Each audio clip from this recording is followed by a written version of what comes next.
What's up, guys? Welcome back to another video. This is a reaction to why Fiji's biggest export is literal water.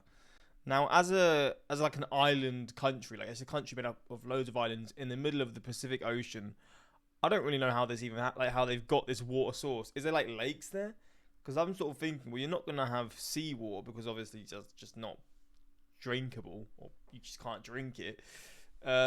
So either Fiji's got some islands bigger than I can imagine, because I just picture it as small little islands, but obviously there's like cities there and stuff. So I guess it is. There are some islands that they'll most likely be running water. I don't know, running water, like not lakes, rivers, streams, or I don't know what else. I don't know where the water comes from in Fiji, to be honest. So we're going to check this out and see, because it's such a random thing. Obviously, Fiji water, I've never actually had it before, but it's pretty well known. The bottles are always quite nice. It's quite a squarish bottle. I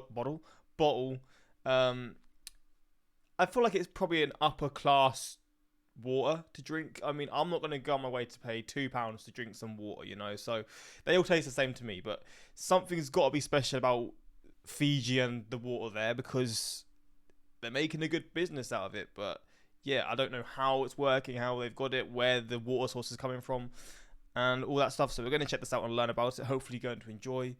And if you're a connoisseur of drinking water, let me know where this ranks. I don't know if there's anyone who actually really cares that much, but I feel like people will pay for more premium water just based off the fact that they can actually taste a difference. I mean, I don't really like drinking tap water, which is why I have a filter. But I'm not going to pay £2 to get some water from Fiji. But let's check this out and learn about what's gone on with all like that's happened with the water and stuff like that. This is the story of how a small island nation was able to transform itself from relative isolation and a poor plantation-based system to fame and fortune just by slapping a sticker on bottled water. Of course, I'm talking about Fiji and Earth's finest water, Fiji water. There really is only one way to experience the beauty of these islands. You know what I'm talking about. So I took a flight to Fiji. Oh, that's awkward. Maybe not. I guess I can experience the magic of Fiji through this water bottle instead. Fiji water was originally made by a Canadian businessman in 1996, but later bought out by a California company in 2004. The guy who made Fiji water had also made the Southern Pacific Hotel in Fiji in the 1960s, so I guess he saw some potential in these islands, and I guess the Americans saw the potential too. Fiji water is ranked as the favorite bottled water in the USA among all. Let me see these. Evian's a water that I'll sometimes drink. Dasani, I don't think you can get that in the UK. I feel like it's banned for some reason. Are there any ones that I actually know? San Pellegrino water, that's spenny water. Like, who's buying San Pellegrino water? Nestle Pure Life, I think I've probably seen that. Actually, I have seen those bottles, but I don't really get that. The one that I get here is called Buxton. And I think that's a very British water company, I guess. Voss water, that's the one in the glass bottles, right?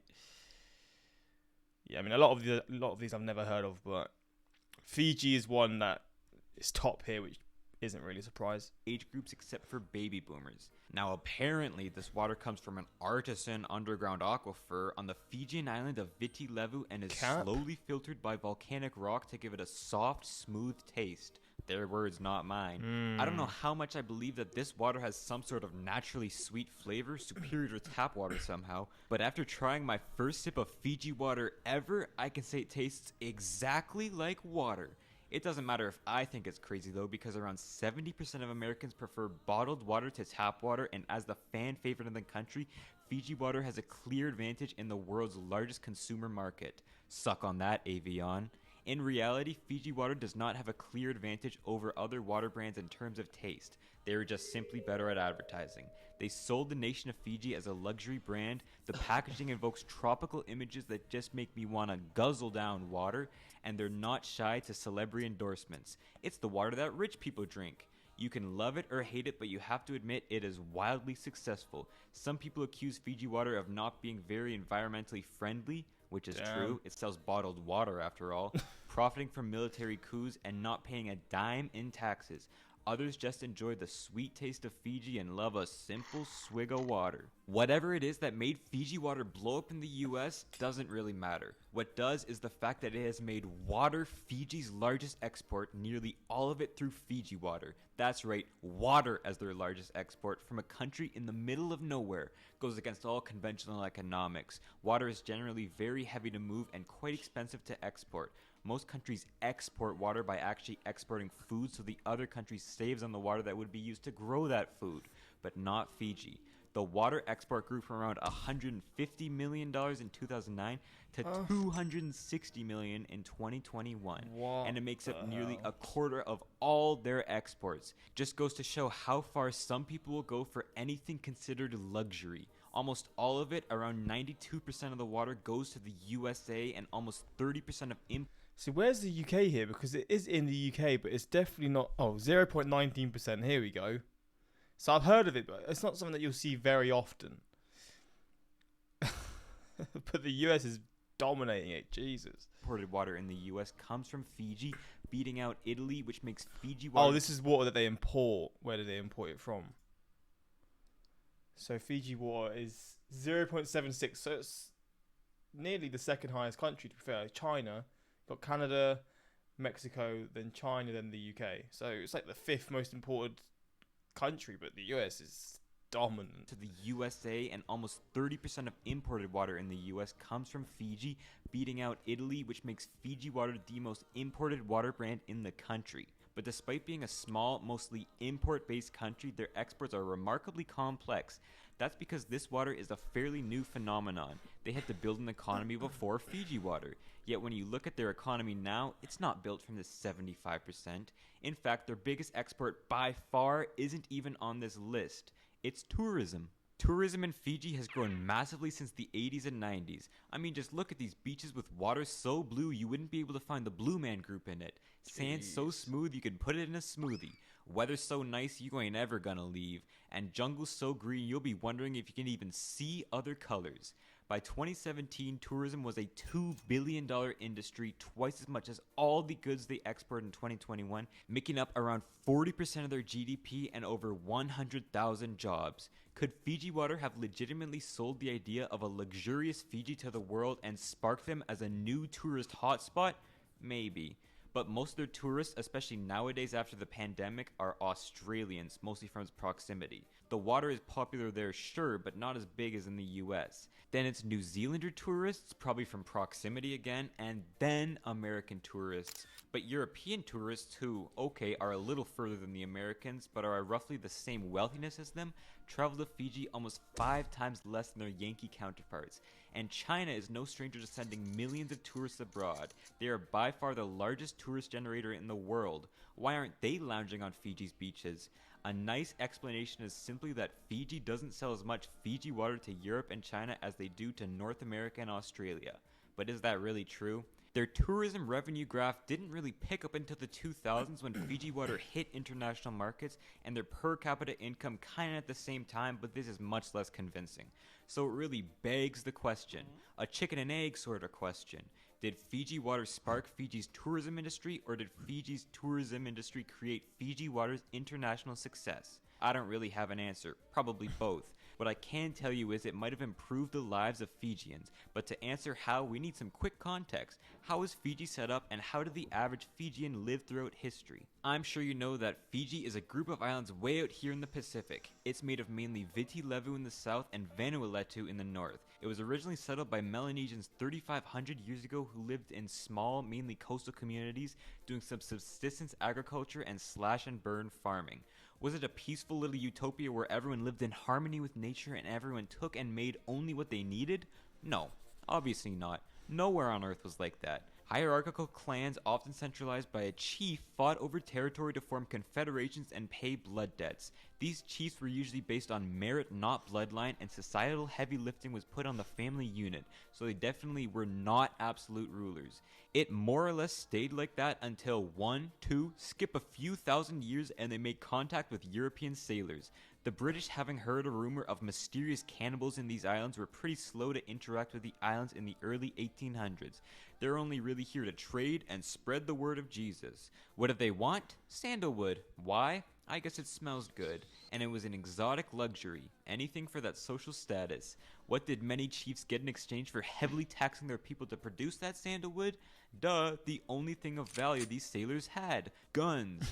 There's a super common theme in history that whenever European sailors made contact with a hierarchical society, they would trade guns for exotic goods or slaves, and that hierarchical society would get even more despotic, almost tyrannical, and some chief or ruling elite would subjugate and extract from everyone else, structuring the whole system around collecting that good, and they were the ones in charge because, Wow. they owned the guns. Jesus. This happened in Fiji under Ratu Tanoa and his son Kakobau. Long story short, Kakobau got into a ton of debt, and instead of taking out even more loans like the rest of us, he sold a big chunk of Viti Levu to the Polynesia Company in 1868. He eventually ceded the whole land to the UK, and Fiji was a British colony in 1874. I mean, I knew it was a colony because of the flag and stuff, but I didn't know this is how it happened. The Polynesia Company set up many plantations for Fijians to labor at, but the new British rulers said, whoa, whoa, whoa, have a heart. This is Fijian land. We shouldn't make the Fijians serfs on their own territory. We can do so much better.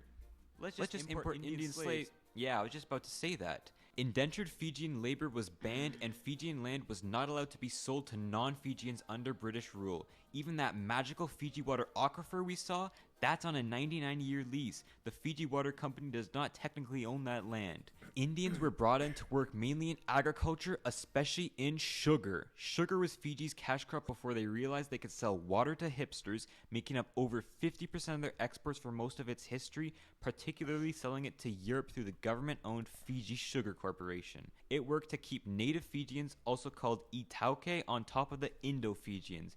Even today, they make up the bulk of the low-paying jobs and agricultural sector in Fiji, even some parts having separate communities to live in. When it was time for independence in 1970, the population was split rather 50-50. Fijian politics was dominated by the Itauke, yet from a growing Indian population. I didn't know there was such a high Indian population in Fiji.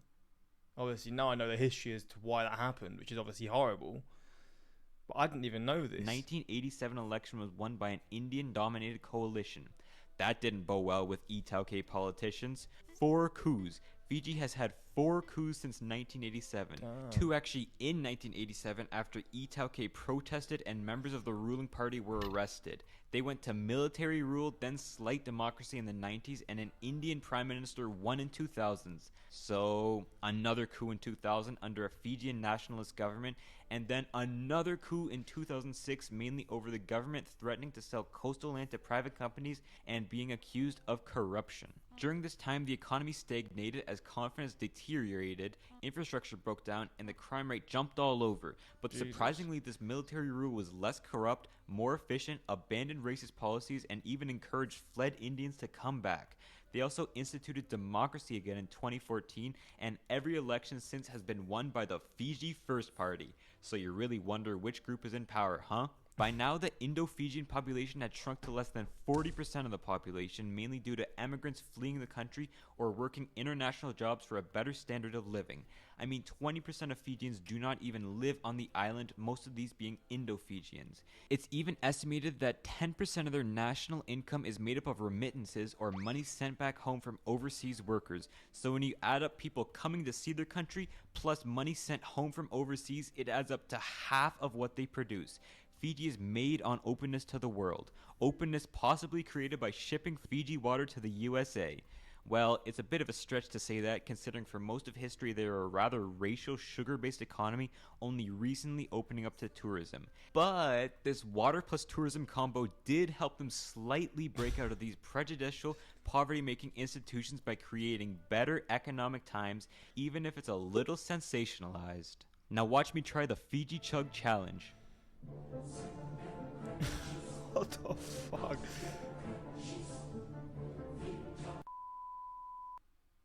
There we go. Fiji and the water and just, I guess, the history of Fiji, really. Yes, universal poster boy for plastic water.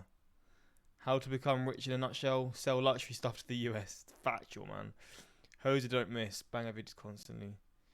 I mean, that does just seem like a cheat code. If you find like a thing that you can just sell to the US, you're making money. Like you're making good money. And this Fiji water stuff is definitely a big example of that. Um, but yeah, hopefully you enjoyed its reaction. Let me know what your favorite bottled water is because I've never tried Fiji water. It's nowhere near as common. Like Evian here is like probably it's Evian, and then we have one called Buxton are probably the two most common ones. And then you'll find like San Pellegrino and like Fiji. San Pellegrino you'll find in most places, but I'm just not buying that. I'll buy San Pellegrino like flipping like orange juice or like flavor like lemonade and stuff because that's what I sort of associate with San Pellegrino. I'm not buying their flipping water. It's just overpriced as hell. But Fiji water is doing well, and yeah, let me know where it ranks for you. But hopefully you enjoyed, and until next time, like, subscribe, and peace.